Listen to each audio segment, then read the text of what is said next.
क्या आपको पता है कि सन का जो एक्चुअल कलर है वो व्हाइट है, तो यही सन हमें व्हाइट न दिखकर पीला क्यों दिखता है? और किसी भी चिड़िया का जो घोंसला होता है वो कितना बड़ा होता है? इतना, इतना या इतना? पर एक बर्ड है और उसका जो घोंसला होता है वो हम इंसानों से भी बड़ा होता है। और टाइटैनिक मूवी में वो कौन इंसान था जिसे टाइटैनिक मूवी का सबसे लकीएस्ट इंसान भी कहा जाता है? और इजिप्ट के ये जो पिरामिड्स है, पता नहीं इसको किसने बनवाया है, इसे छोड़ो, पर मान लो आज के डेट में हम इंसान सेम वैसा ही पिरामिड फिर से बनाए तो उस पिरामिड को बनाने में कितने रुपए, कितने लोग, क्या क्या रिसोर्सेस और कितना समय लग जाएगा? तो आप अपने दिमाग के रिफ्रेश बटन को दबा लो और रेडी हो जाओ फैक्ट्स वे के जर्नी में सैर करने के लिए। फैक्ट नंबर 20, हम सबको पता है कि कोई भी फ्रूट होता है वो एक सर्टेन टाइम बाद पेड़ पर ही पक जाता है, पर एवोकाडो नाम का एक फ्रूट है और इसका स्टनिंग बात यह है कि ये अदर फ्रूट्स की तरह पकता नहीं है। मतलब अगर इसको आप पेड़ पर ही छोड़ दोगे, तोड़ोगे नहीं, तो बेशक ये कुछ दिनों बाद सड़ कर गिर जाएगा पर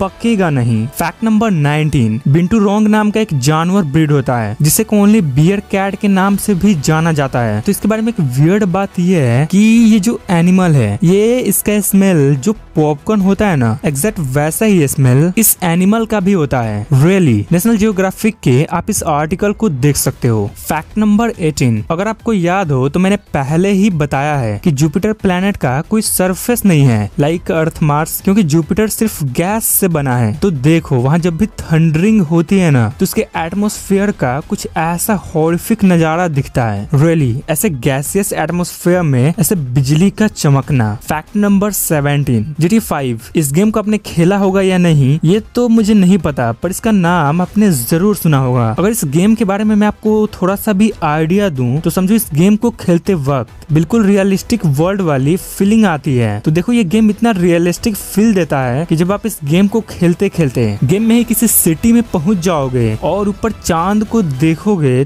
तो चांद कुछ ऐसा दिखता है, पर जब किसी हिल पर पहुंचकर चांद को देखोगे तब चांद कुछ इतना क्लियर दिखता है। मतलब शहर में पोल्यूशन के चलते चांद ऐसे फेड दिखता है, पर हिल्स का एनवायरनमेंट क्लियर होता है इसलिए वहाँ चांद इतना ब्राइट दिखता है, जो कि रियल वर्ल्ड में भी ऐसा ही होता है। फैक्ट नंबर 16, पोलर बियर को आपने देखा है, उनको अगर आप नजदीक से भी देखोगे तो वो आपको उतना विशाल नहीं लगेंगे, पर आप बिलीव नहीं करोगे कि पोलर बियर हम इंसानों के तुलना में एक्चुअली इतना बड़ा होता है, पर हमें छोटा इसलिए लगता है क्योंकि ये ऐसे लेट कर चलते हैं, मतलब चारों पांव पर। फैक्ट नंबर 15, साउथ अफ्रीका का रहने वाला इस इंसान का नाम है एंड्रे स्टैंडर और भले ये पेशे से एक पुलिसमैन था, पर जब आप इसके कारनामे सुनोगे ना तो देखो ये क्या करता था कि अपने लंच टाइम में बैंक्स को लूट लेता था और बाद में ऑफिसर बन उसी बैंक का इन्वेस्टिगेशन करने चल जाता था। और लोग भला एक पुलिस पर क्यों शक करेंगे, और वो भी उस पुलिस पर जो चोरी हुए उस बैंक की इन्वेस्टिगेशन करने आया हो। पर उसकी ये चालाकी आखिर कब तक चलने वाली थी और अंत में आखिर वो पकड़ा ही गया। फैक्ट नंबर 14, अभी मैं आपको एक बहुत ही खूंखार इमेज दिखाने वाला हूँ। देखो ये किसी जानवर का इमेज है। देखो ये ऐसा लग रहा है कि किसी शार्क के मुंह का इमेज है,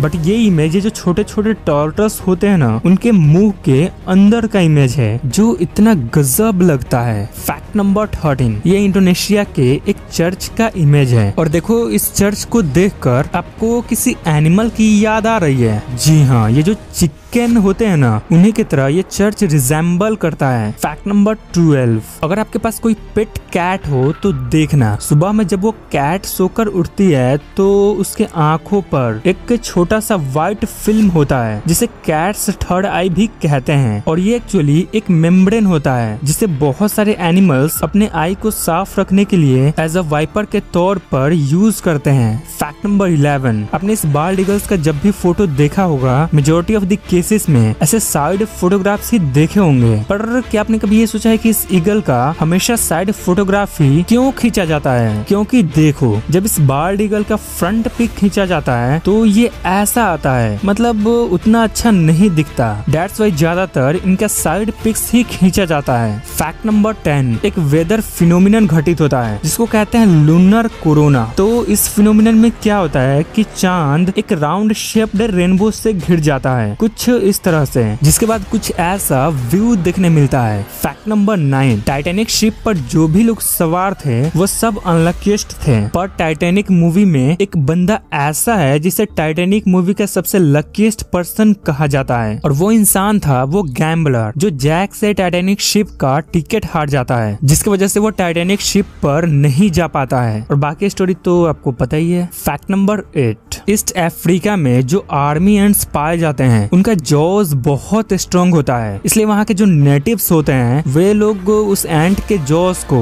घाव पर टाँका मारने के लिए यूज करते हैं। क्या करते हैं कि उस एंट को पकड़कर उनको फोर्स करते हैं कि वो एंट घाव पर काटे, और जब काट लेती है तो वे लोग उसके बॉडी को तोड़ देते हैं और इस प्रकार से टाँका लग जाता है। फैक्ट नंबर 7, जिस रेट से ओशियंस में लोग कूड़ा कचरा फेंक रहे हैं, अगर उसी रेट से फेंकते रहे तो साल 2015 तक ओशियन में टोटल मछलियों के वजन से ज्यादा उसमें फेंके गए प्लास्टिक्स का वजन हो जाएगा। मतलब कुछ ऐसा सीन हो जाएगा कि लगेगा कि प्लास्टिक का ही ये ओशियन है और मछलियां कहीं से आई है। फैक्ट नंबर 6, जकरांडा नाम का एक ट्री होता है जो कुछ ऐसा दिखता है, ठीक है। तो साउथ अफ्रीका के एक सिटी में पूरे रोड के साइड साइड ऐसे जकरांडा ट्री को लगा दिया गया है, जिसे देखने पर इतना अमेजिंग लगता है। फैक्ट नंबर 5, सन के बारे में एक सिंपल फैक्ट है, मे भी मैक्सिमम लोगों को पता होगा, पर जिनको नहीं पता उनको बता दूं कि सन का जो कलर होता है वो नेचुरली व्हाइट होता है, पर अर्थ के एटमॉस्फेयर के चलते सूरज हमें पीला दिखता है, नहीं तो इसका नेचुरल कलर व्हाइट ही होता है। फैक्ट नंबर 4, जो फोर्ड कंपनी के कार्स होती है, तो शुरू में जब भी कोई फोर्ड कंपनी की कार होती थी उस कार के इंजन को डोज कंपनी बना कर देती थी, मतलब बॉडी फोर्ड का और इंजन डॉज का, बट अब ऐसा नहीं है। फैक्ट नंबर 3, फैक्ट नंबर 11 में बार्ड ईगल के बारे में मैंने एक फैक्ट बताया, तो इसके बारे में एक और फैक्ट जान लो कि बार्ड ईगल्स का जो नेस्ट होता है वो साइज में इतना बड़ा होता है कि देखो इसमें अगर एक इंसान भी बैठ जाता है तब भी ये इतना बड़ा दिखता है। देखो इंसान इसके सामने एक छोटा सा बच्चा लग रहा है। फैक्ट नंबर 2, आर्टिस्ट लोग एक ऐसा स्कल्पचर बनाते हैं जिसे देखने पर वो लगता है कि किसी हार्ड मटेरियल का बना हो, बट वो एक्चुअली पेपर से बना होता है और ऐसा फ्लेक्सिबल होता है। अमेजिंग। फैक्ट नंबर 1, इजिप्ट के ये जो पिरामिड्स है वो कैसे बना, किसने बनाया, क्यों बनाया, इसके बारे में तो किसी को कोई कंफर्म जानकारी नहीं है, बस थ्योरीज है कि कैसे बना, क्यों बना, किस लिए बना, एटसेट्रा। तो इसे छोड़ो और मान लो अगर हमें आज के डेट में डिट्टो वैसा ही पिरामिड बनाना हो, बिल्कुल वैसा ही, उतना ही ड्यूरेबल, परफेक्ट, स्ट्रॉन्ग, तो आज के हिसाब से ऐसा पिरामिड बनाने में कितना समय, कितने रुपए और कितने लोग लगेंगे। तो देखो आज के डेट में अवेलेबल रिसोर्सेज के सहायता से अगर हम इजिप्ट के पिरामिड्स बनाएंगे तो लगभग $5 बिलियन का खर्च आएगा, कम से कम 2000 स्किल्ड वर्कर्स लगेंगे, और अगर दिन रात भी काम किए तब भी एटलीस्ट 5 साल का समय लग जाएगा। तो आपको ये वीडियो कैसी लगी कमेंट जरूर करना, और वीडियो को लाइक और शेयर जरूर कर देना, और चैनल को सब्सक्राइब कर उस बगल वाले बेल आइकन को भी प्रेस कर लेना।